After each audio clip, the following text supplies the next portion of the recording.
Toxic stress is repeated adverse experiences like abuse or neglect that a child has. And that's very different than tolerable stress. As a parent, addressing a young person and a teenager who's experienced trauma is difficult. Young people experience trauma and sometimes they bury it. When they bury it, it often stays there, and then it explodes all in one moment.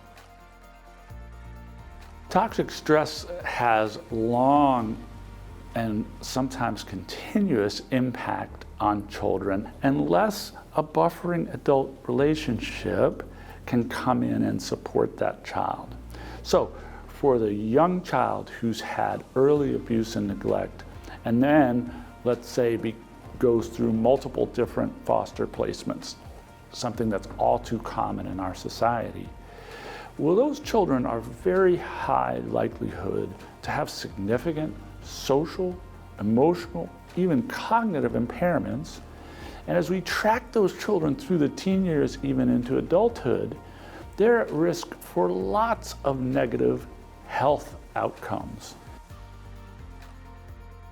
The question for families is, are we willing to pull that young person into a situation where they have to talk to a trained professional about it? Well, parents may need to ask for help when they see their children become particularly anxious. Speaking with a professional, that may be the pediatrician, it may be the child psychiatrist, child psychologist, to talk about that, number one.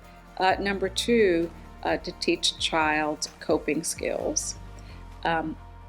Deep breathing, mindfulness, relaxation skills.